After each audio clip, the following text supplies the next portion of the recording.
რეალურ პრობლემებზეც ვისაუბროთ, რაზეც სამწუხაროდ საზოგადოების ყურადღების მიპყრობა ვერ ხერხდება, სანამ ამ დებილობებზე გვიწევს საუბარი იქ ნაცები სრულდებიან თუ არა, ბურჭულაძე რას აპირებდა, გადახერხილი იყო თუ არა, ღობე და ასე შემდეგ. სანამ მთელი ჩვენი ერი და საზოგადოება ამ სისულელეებზე ლაპარაკობს, აგერ როგორც დაგვიანონსეს, პური დაძვირდება 15 თეთრით, ხომ ასეა? 10-15, ხო, 10-15 თეთრით. და ნუ როგორი რაღაცა იცი? არ მიყვირს, იმიტომ რომ უკანასკნელი 3-4 წლის განმავლობაში ძალიან სწრაფი ტემპით ძვირდებოდა ამ პირველადი მოხმარების, ასე ვთქვათ, პროდუქციებზე ფასები და არანორმალური ფასებია, მათ შორის აი მე მახსოვს ახლა 5 წლის წინ მაღაზიაში რო შედიოდი, აი რაღაც 50 ლარი მაგალითად ყოფნიდა, რომ ოჯახისთვის ერთი დღის სამყოფი რაღაცები გეყიდა, ხო, რაღაც ფაფა, რძე და ასე შემდეგ, პური. ეხლა რომ მაღაზიაში შედიხარ, 50 ლარი არის არაფერი უბრალოდ. და ძალიან საინტერესო რა არის, იცი? აი ეს ძალიან ბევრი ვიდეოა, როდესაც აი ჩვენი თანამოქალაქეები, რომლებიც მიმოფანტული არიან თელ სოფლიოში, ადარებენ ხოლმე აი სხვადასხვა ქვეყნებში პროდუქტების ფასს, ანუ იქ რა ღირს და საქართველოში რა ღირს და ხშირად ისეთი სურათია, რომ აი მაგალითად პოლონეთში, ბელორუსიაში, რუსეთში, ამერიკაშიც კი ანუ პრაქტიკულად თელ რიგ პროდუქციაზე ხა ყველაფერზე არ არის ხადია საუბარი, მაგრამ აი საჭმელზე მაგალითად მეტნაკლებად იდენტური ფასებია. და შედარებისთვის იქ შემოსავალიც მეტია, პენსიაც მეტია, ხელფასიც მეტი აქვს და როგორი რაღაცა იცი?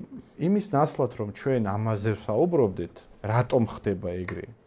რომ ჩვენი საარსებო მინიმუმი, ჩვენი ხელფასი, ჩვენი შემოსავალი არის ობიექტურად აცდენილი იმ ფასებს, რა ფასებშიც მაღაზიებში არის პროდუქცია. ხელისუფლება ამაზე ცხადია არაფერს არ ამბობს, იმიტომ რომ აქეთ ნაცებია, ხელზე აქვს წამოცმული აქ. ბურჭულაძის რაღაცა ის სათამაშო და ამაზე უნდა ილაპარაკო შენ აი. ბურჭულაძეზე უნდა გადაიტანო. მე შემიძლია ახლა ვეკითხრა, როგორ მოხდება ამ ყველაფრის გაправება. აი 15 თეტრზე ლაპარაკობთ, კაი რა. 15 თეთრი რა სალაპარაკო. აი მაგ ყველაფრის გადატანა მოხდება ეგრე და ნახე არის მართლა საქართველოში ფენა, რომელიც ვერ გაიგებს ახლა 15 თეთრზე ან 10 თეთრზე რატო ლაპარაკობთ რა. პურს საერთოდ არ ჭამს, ხო? არა, პურს საერთოდ არ ჭამს, არა, ნუ ის პურს საერთოდ არ ჭამს. ის სხვანაირ პრობლემებს არის. ის არ ჭამს 15 ისე ლარი და 15 თეთრიან პურს ის ჭამს. არა, ნუ ნახე, აი ლარი და 50-იანი პური თუ გაუხდა დაუშვათ ლარი და 70-იანი მაგას ეგ ვერ იგზნობს, იმიტომ რომ მაგისი ცხოვრებისეული პრობლემებია სოლარიუმიდან რაღაცა ლატეს დასარევად რომ მიდიოდა ცოტა საცობი იყო, გაიგე? ამიტომ გასაგებია რომ მაგ ფენის ადამიანებისთვის გაუგებარია რაზე ვსაუბრობთ, მაგრამ პრობლემა რაშია გეტყვით რა ეხლა. მასეთ ხალხს სხვათა შორის საცობების ნაკლებად ეხებათ ხო? იმიტომ რომ ბასლაინებში იმიტომ რომ მაგათ ბასლაინები მაგათი შეიძლება. პრობლემას ავხსნი რა.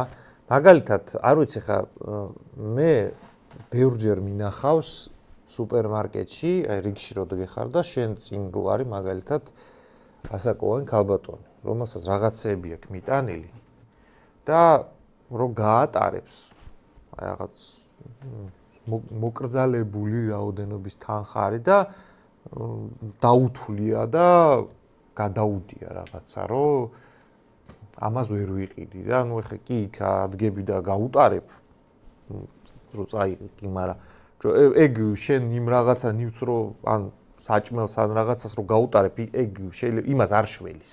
ანუ მაგით უნდა მიხვდე რომ ამ ადამიანს აქვს მდგომარეობა, როცა აი პური და რძე და რაღაც ნაღები რო წაიღოს აი ესე რკინის ლარიანებს ითulis და იმას ანგარიშობს რომ აი აქედან რომელი ამოაგდოს რომ ეს რკინის ლარიანები ეყოს და ეგეთი ადამიანებისთვის რომელსაც აი ეს პენსია იქნება თუ რაღაც მიზერული შემოსავალი ერთი თვიდან მეორე თვემდე უნდა ეყოს მაგეთი ადამიანისთვის ეგ მატება არის უბრალოდ ძალიან დიდი ხრამი არის მაგ ადამიანებსა და იმ ადამიანებს შორის რომლებისთვისაც კრიტიკული პრობლემა არის რომ ეხლა შეიძლება უვიზო გაგვიჩერონ და შოპინგზე მილანში ვეღარ წავა ვიზის გარეშე. აი, მაგ ორი ადამიანის სამყარო დრამატულად განსხვავდება ერთმანეთისგან რა. ძალიან მნიშვნელოვანი ასევე ის არის, რომ თვითონ ეს ლიბერალური ოპოზიციაც წესით ხომ მისთვისაც უფრო ლოგიკურია და უფრო მომგებიანია პოლიტიკური კუთხით, რომ ასეთ თემებზე ისაუბროს. აი, რაღაცა სოციალურ თემებზე გაძვირებულ პროდუქტებზე, ანუ თითქოს და ოპონენტიც, ვინც რაღაცა პრეტენზიებს უცხადებს მართლ გუნდს, ისიც არარსებული გამოგონილი თემებით, რაღაც ევროპას კარგავთ, ჩელიაბენში ვიღვიძებთ და რაღაც სისულელეები, რომელიც ეს ერთ აცდენილია რეალობას და არავის არ აინტერესებს. აი ამ თემით, ამ გენერალური ხაზით ცდილობს ხელისუფლებას დაუპირისპირდეს. რაც ჩემი აზრით ხელისუფლებისთვის ძალიან მისაღები პოზიცია. ანუ ხელისუფლებას ყველაზე მეტად არ უნდა რომ ამ სოციალური თემებით პრეტენზია წაუყენონ. აი პური რატო გაგვიძვირდა. აი ეგეთი პრეტენზია ხელისუფლებას არ აწყობს. ხელისუფლებას ურჩევნია რომ მას აკრიტიკო რა ის ჩელიაბენში რატო გაგვაღვიძე ბიძინა. რაღაცა აი ძალიან პრობლემა აბსტრაქტულ თემებზე. საქართველოში არის ძალიან ბევრი ადამიანი, რომლისთვისაც ჩელიაბინსკში გავიღვიძეთ ეგ როგორი თემაა, იცი? მაგ ადამიანისთვის, მაგალითად პენსიონერისთვის, ცოტა სანატრელია ჩელიაბინსკში როგორი პენსიებიც არის ისეთი. ანუ აი ჩელიაბინსკში პენსიონერს რამდენიც აქვს პენსია, ამისთვის სანატრელი არის. რაოდენობა. ეხა რაღაცა 20 ლარით თუ რაღაცით უმატებენ რა. 20 ლარით. ან თვითონ 1000-ებით მოიმატეს. მათ 20 ლარით უმატებენ რა და ჩელიაბინსკში გავიღვიძეთ დღის წესრიგი რომ სანამ აქ ოპოზიციას და აი ევროპას გვართმევენ. მანამდე ოცნება საერთოდ არაფერი პრობლემა არ აქვს ცხოვრებაში ნეტას უეგრე იყოს წარმოუდგენელია. საერთოდ არც ერთი ქვეყნის ოპოზიცია არ იყენებს იმ არგუმენტებს ბრძოლისთვის. აი მაგალითად ტრამპის გამარჯვების ამერიკაში, ანუ ჯო ბაიდენის ადმინისტრაციაზე და ზოგადად დემოკრატიულ პარტიაზე გამარჯვების ერთ-ერთი საწინდარი გარდა ცხადია უკონტროლო მიგრაციისა, რაც ასევე ობიექტური პრობლემა და ჩვენთან ასევე დგას ეს პრობლემა და ჩვენს გარდა არავინ არ საუბრობს. უკონტროლო მიგრაციასთან ერთად თავარი პრეტენზია დემოკრატიულ პარტიასთან, ანუ ჯო ბაიდენთან იყო გაზრდილი ფასები, მომატებული ფასები საწვავზე, ინფლაცია და ასე შემდეგ. პირდაპირ ბენზოგასაგმართ სადგურებზე აკრავდნენ სტიკერს, სადაც ფასზე ესე ჯო ბაიდენი თითით აჩვენებდა და მე გავაკეთე ესო ეგეთი სტიკერები იყო. კაცო, ცალსახად. მაგან მოაგებინა ტრამპს. ანუ წარმოუდგენელ იმაში ვცხოვრობ ჩვენ პოლიტიკურ რეალობაში, სადაც სოციალურ თემებზე, რეალურ პრობლემებზე არავინ არ საუბრობს, არავინ არ უტევს ამ პრიზმით ხელისუფლებას. და ეს არის ძალიან კომფორტული ძალაუფლებაში მყოფი იმისთვის, გუნდისთვის. ძალიან მომგებიანია, როდესაც შენ რეალური პრობლემებით აღარ გიტევენ და გიტევენ რაღაც გამოგონილი დებილობებით, რომლის მიმართ მოსახლეობის უმრავლესობა არასოდეს არ იქნება სოლიდარული. ვერასოდეს ვერ დააჯერებს შენ უმრავლესობას, რომ ეხლა ჩვენ ცხოვრობთ იმაში ჩელიაბენში. არავის არ ჯერა მაგის, იმიტომ რომ სისულელეა, დებილობაა. არ არის ეგ სიმართლე. რაც არ უნდა რაღაცა იმით ემოციებით და იმით იყოს ეს ნათქვამი, არც პუტინის დაპყრობილ ქვეყანაში არ ცხოვრობ. ხო, პუტინის მიერ დაპყრობილ იმაში არ ცხოვრობ, თუ არ ჩავთვლით იმ 20%-ს.